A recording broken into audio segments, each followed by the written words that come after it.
नमस्कार दोस्तों, स्वागत है आपका हमारे YouTube चैनल में। आज हम बात करने वाले हैं एक ऐसी शख्सियत की जिन्होंने भारत की आज़ादी नहीं दिलवाई बल्कि भारत को एक किया, यानी भारत का जिन्होंने एकीकरण किया। उनकी लौह पुरुष सरदार वल्लभ भाई पटेल के जीवन के बारे में आज हम कुछ रोचक तथ्य जानेंगे, तो वीडियो को पूरा और अंत तक जरूर देखिए। सरदार पटेल के लिए एक बार चैनल को सब्सक्राइब जरूर कीजिए। चलिए शुरू करते हैं। सबसे पहले हम ये जानते हैं कि जो भारतीय स्वतंत्रता सेनानी और लौह पुरुष कहे जाने वाले सरदार वल्लभ भाई पटेल ने भारत की आज़ादी और भारतीय रियासतों को भारतीय संघ में मिलाने में अपना अहम योगदान दिया था। सरदार पटेल भारत के पहले उप प्रधानमंत्री और भारत के पहले गृह मंत्री भी थे। देश की आज़ादी में उन्होंने जितना योगदान दिया उससे कई ज़्यादा योगदान उन्होंने आज़ाद भारत को एक सूत्र में बांधने किया था, जिससे उन्हें एकीकरण किया था। आइए जानते हैं लौह पुरुष सरदार वल्लभ भाई पटेल के जीवन के बारे में विस्तार से। वीडियो अच्छी लगे तो वीडियो को लाइक जरूर करें। सबसे पहले हम सरदार पटेल का परिचय जानते हैं कि इनका जन्म 31 अक्टूबर 1875 को नडियाबाद गुजरात में होता। पिता का नाम जवेर भाई पटेल और माता का नाम लाडवा देवी था। ये जो इनका बचपन है वो कमरसाद के पैतृक खेतों में बीता। यही से वह मिडिल स्कूल में पास हुई और नडियाद के हाई स्कूल में गए। उन्होंने 1897 में मैट्रिक पास किया, जिसे हम 10th बोलते हैं। उन्होंने ये पास किया 1897 में। उन्होंने बाद में लंदन जाकर बैरिस्टर की पढ़ाई भी की। आप जानते हो फिर वो वकील भी है, तो वकील है तो फिर उन्होंने बहुत ही देश का योगदान भी दिया। बाहर जा आकर उन्होंने अहमदाबाद में वकालत करने लगे और इससे उन्हें बड़ी सफलता मिली। यह वो दौर था जब पूरे देश भर में स्वतंत्रता के लिए आंदोलन चल रहे थे।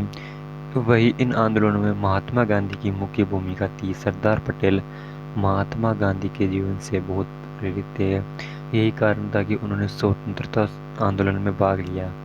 देश को आज़ादी दिलाने और आज़ादी के बाद देश का शासन सुचारू रूप से चलाने में सरदार पटेल का विशेष योगदान रहा।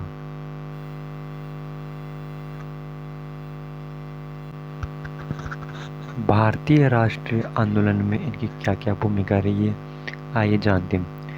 1980 में खेड़ा सत्याग्रह के दौरान महात्मा गांधी के साथ संबंध घनिष्ठ हो गए। उस समय गांधी जी ने कहा था कि यदि वल्लभ भाई की सहायता नहीं होती तो यह अभियान इतनी सफलतापूर्वक नहीं चलाया जाता। मतलब इतना अच्छा उन्होंने महात्मा गांधी के इस आंदोलन में सहयोग किया कि वह आंदोलन सफल हो पाया। इसके बाद पंजाब में ब्रिटिश सरकार के नरसंहार और आतंक के साथ खिलाफत आंदोलन शुरू हुआ। इसमें गांधी जी और कांग्रेस ने असहयोग का निर्णय लिया। वल्लभ भाई ने हमेशा के लिए अपनी कानून की प्रैक्टिस छोड़ दी और खुद को पूरी तरह से राजनीति और स्वतंत्रता कार्यों में लगा लिया। इस समय तक कांग्रेस ने देश के लिए पूर्ण स्वराज के अपने लक्ष्य को स्वीकार कर लिया था। साइमन कमीशन के बहिष्कार के बाद गांधी जी द्वारा प्रसिद्ध नमक सत्याग्रह शुरू किया। हम जानते हैं कि जो साइमन कमीशन है वो भारत में 3 फरवरी 1928 को आया था। स्वतंत्रता के बाद भारत में क्या योगदान रहा?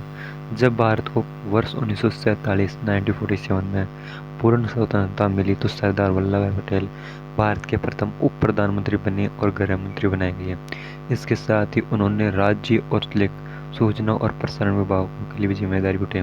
हम ये भी जानते हैं कि जब कांग्रेस की बैठक हुई थी तो उसमें सरदार पटेल को 11 में से 8 वोट आए थे। 1 वोट जेपी कृपलानी को भी आया था। नेहरू को एक भी वोट नहीं मिला था।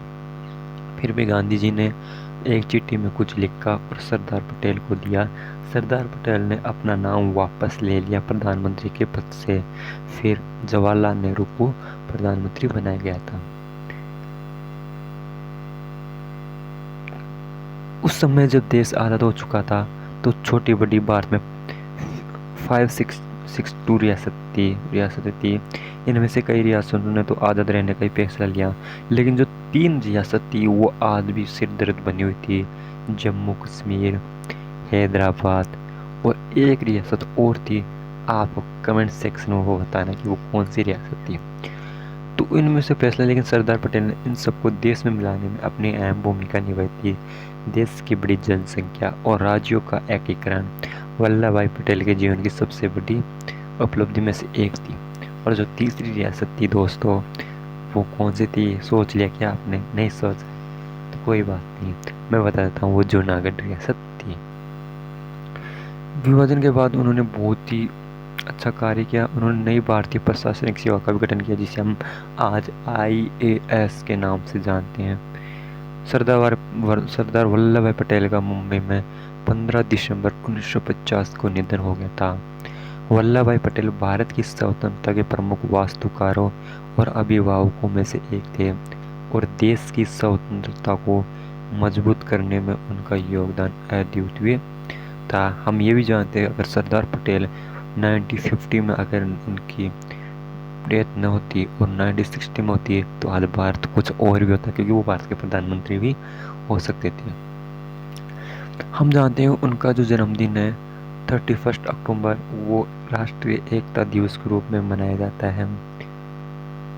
उन्होंने वसुधैव कुटुंबकम का मंत्र दिया। हमारे हजारों साल पुराने शास्त्रों तथा पुराणों में भी वसुधैव कुटुंब के महत्व को बताया गया, जिसका अर्थ विश्व एक परिवार है। नहीं, उन्होंने भारत को एक जिस प्रकार धागे में बांधने का कार्य किया, वैसे वो विश्व को भी एक करना चाहते थे। भारत में राष्ट्रीय एकता की भावना को व्यवहार में लाने के लिए 31 अक्टूबर को राष्ट्रीय एकता दिवस मनाया जाता है। इस दिन हमारे देश के पहले उप प्रधानमंत्री और या गृह मंत्री सरदार वल्लभ भाई पटेल का जन्म हुआ था। सरदार पटेल को लोह पुरुष के रूप में जानते हैं, ठीक है, और उन्होंने 562 रियासतों को एकजुट करने का भी कार्य किया था। अब जानते हैं सरदार वल्लभ भाई पटेल के कुछ अनमोल विचार। ये हर नागरिक की ये मुख्य जिम्मेदारी है कि वह अपने महसूस करे कि उसका देश स्वतंत्र है और अपने स्वतंत्रता देश की रक्षा करना उसके कर्तव्य है।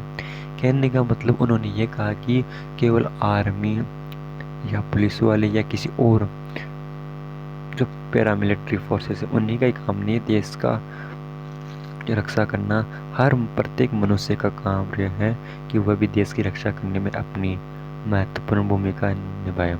अगर वो एक्सटर्नल नहीं तो इंटरनल जरूर करे। भारत एक अच्छा उत्पादक है और इस देश में कोई अन्न के लिए अशुभ आता हुआ भूखा न रहे, क्योंकि भारतीय अधिकांश आज भी आबादी गांवों में निवास करती है, जो कि अन्न का उत्पादन करती है, जो हमारे देश के प्रत्येक नागरिक का भोजन होता है। भले ही हम हजारों की संपत्ति खो दें और हमारा जीवन बलिदान हो जाए, हमें मुस्कुराते रहना चाहिए और ईश्वर और सत्य में अपना विश्वास रखना चाहिए और अपने कार्य को अंजाम देना चाहिए। जब जनता एक हो जाती है तो उसके सामने क्रूर से क्रूर शासन भी नहीं टिक सकता। जब जात पात के उच्च नीच के भेदभाव को बुलाकर सब एक हो जाइए। कहने का मतलब है कि, और ये बात भारतीय संविधान में भी कहा गया कि जो सबसे बड़ा है वो देश में भारत की जनता है। अगर भारत की जनता एक बार ये ठान ले कि हमें इस मंत्री या किसी को भी हटाना है तो आराम से हटाई जा सकते, उसमें कोई दिक्कत ही नहीं है। उन्होंने ये बहुत ही अच्छी बात कही है। आपकी भलाई आपके रास्ते में बाधा है, इसलिए अपनी आंखों को गुस्से से लाल होने दे और अन्याय के साथ मजबूती से लड़ने की कोशिश करें। कि अगर आप कोई भी अच्छा कार्य करते हैं तो बाधा अवश्य आती है, लेकिन उस बाधा को दूर करते हुए आपको सफलता की ओर अग्रसर होना है। और उनकी कुछ पुस्तक से उनकी तो नहीं कह सकते, लेकिन ऐसे कह सकते हैं कि उनके बारे में कई लोगों ने लिखी है। जानते हैं कौन कौन से ये इम्पोर्टेंट 5-4 बुक्स हैं जो हमारे लिए बहुत ही अच्छी है। पहली बुक का नाम है the man who unified India, ये बी कृष्णा ने लिखा था। पटेल ए लाइफ, ये राजमोहन गांधी ने लिखा था। भारतीय राज्यों का एकीकरण वीपी मेनन ने लिखा था, जो सरदार पटेल के साथ सचिव थे। भारतीय रियासती विभाग जब एकीकरण हुआ था तो वीपी मेनन ने भी महत्वपूर्ण भूमिका निभाई थी उनके साथ रहकर। भारत का भी स्मारक सरदार वल्लभ भाई पटेल, बलराज कृष्ण, ये भी इम्पोर्टेंट बुक है। सरदार वल्लभ भाई पटेल का जीवन और कार्य, पुरुषोत्तम दास सगी, ये कुछ इनकी पुस्तकें हैं। तो दोस्तों, किस प्रकार ये आज का वीडियो रहा, हमें कमेंट सेक्शन में ज़रूर बताइए। वीडियो अच्छा लगा तो चैनल को सब्सक्राइब, वीडियो को लाइक और शेयर करना बिल्कुल भी ना भूलें। साथ ही साथ कमेंट सेक्शन में भारत माता की जय जरूर लिखें। अगर आप सरदार वल्लभ भाई पटेल से प्रेम करते हैं तो सब्सक्राइब जरूर कर लीजिएगा हमारे इसी यूट्यूब प्लेटफॉर्म, और आपको इसी प्रकार से और भी महापुरुषों के बारे में बायोग्राफी मिलती रहेगी। उनके जीवन से कुछ अनमोल तथ्य हम आपके साथ साझा करते रहेंगे। तब तक के लिए जय हिंद, जय भारत।